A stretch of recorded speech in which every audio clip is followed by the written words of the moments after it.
ধরা ছোঁয়ার বাইরে তুমি, কবি জান্নাতুল বাকি। অনেক বেশি চালাক তুমি। তোমার যখন কাউকে ছুঁতে ইচ্ছে করে তখন তুমি নির্লজ্জের মতো ভালো ব্যবহার করো, এমন অভিনয় করো যেন তার জন্য তুমি সব করতে পারো, যে কেউ তোমার বশে এসে যায়। তুমি ততক্ষণই ভালো থাকো যতক্ষণ তোমার স্বার্থ থাকে। তোমার স্বার্থ ফুরিয়ে গেলে তোমার কাছে সে অচেনা হয়ে যায়। নানা কৌশলে তুমি অন্যের থেকে সময় কেড়ে নিতে পারো, কিন্তু তুমি কাউকে 1 মিনিট সময় দিতে রাজি নও যদি তোমার স্বার্থ জড়িত না থাকে। অবাক লাগে কিভাবে পারো। তুমি এমন একজন যে ভদ্র বেশি, বড় বেশি অভদ্র।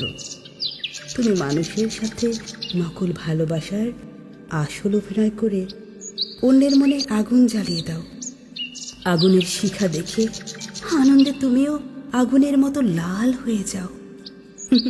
হেসে ওঠো তোমার প্রতি অন্যের ভালোবাসা দেখে।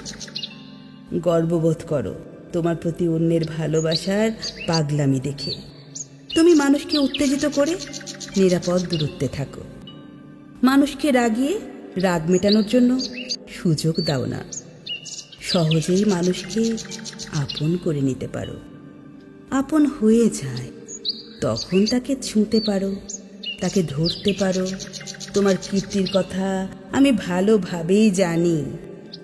মাঝে মাঝে তোমাকে কিডন্যাপ করতে ইচ্ছে করে, তোমাকে মারার জন্য নয়, টাকা আদায়ের জন্য নয়, সম্পদের জন্য নয়, ভালোবাসা পাবার জন্য নয়, ভালোবাসার জন্য, মানে ভালোবাসা দেবার জন্য।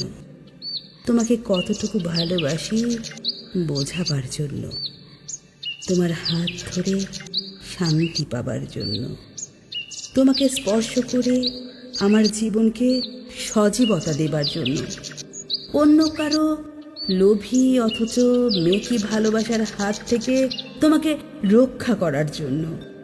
সবাই ভাববে তুমি তো ভালো নও, তবুও আমি কেন তোমাকে চাই।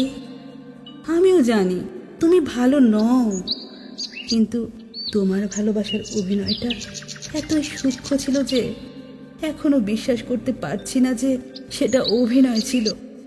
মনে হয় কেউ হয়তো তোমাকে বশীকরণ করেছে।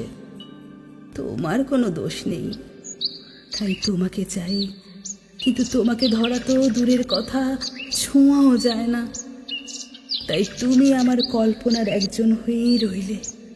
সত্যি তুমি ধরা ছোঁয়ার বাইরে, ধরা ছোঁয়ার বাইরে।